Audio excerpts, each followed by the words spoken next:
Hi, I'm Rebecca Gao from Stand for Children Arizona, and I know a lot of you have seen our position on cell phones in schools, and we've been advocating for and sharing a lot of information and data about the really harmful effects of cell phones and social media in high schools.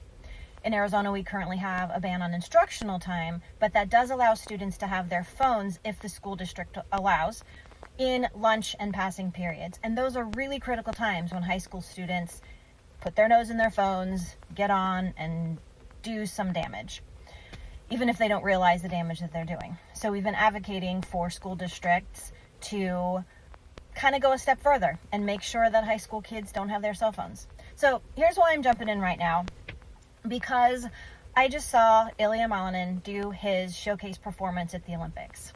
And if any of you know his story, he was favored to win. He's called the Quad God. He is amazing. His short performance got the gold.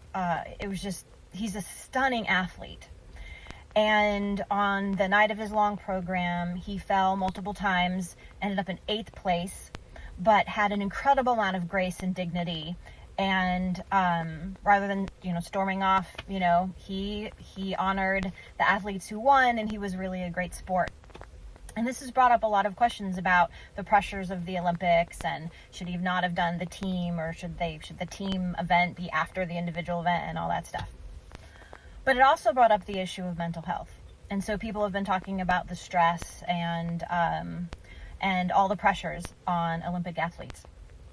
So when he did his final performance, or his exhibition performance, he said he said on social media before he performed, "This is what it's about. Pay attention.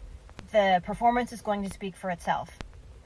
And he comes out on the ice, and he's got a hoodie, and he's on a cell phone, and he's doing the things when you're on a cell phone, and then has this beautiful, amazing, flawless performance about stress and anxiety and social media. And then he ends the performance with the cell phone and the pain.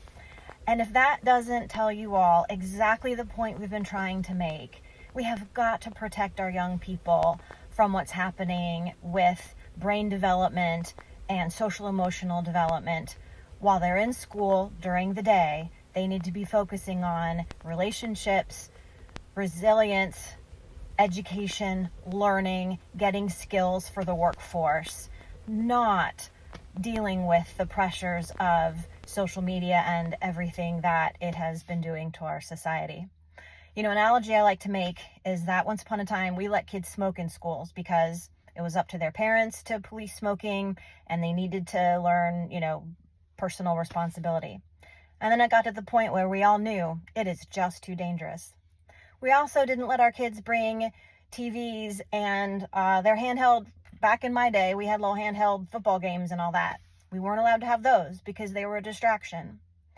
And everyone agreed that it was not a wise thing to have those in school. So why on earth would we combine the addictiveness of cigarettes and the technological distraction of mini TVs and handheld video games? Why would we allow those in school at any point? So I know this has gone on long, but I think it's really important to share with y'all. This is a big deal, and that is why Stand for Children is taking it really seriously. I hope y'all have a great rest of your weekend.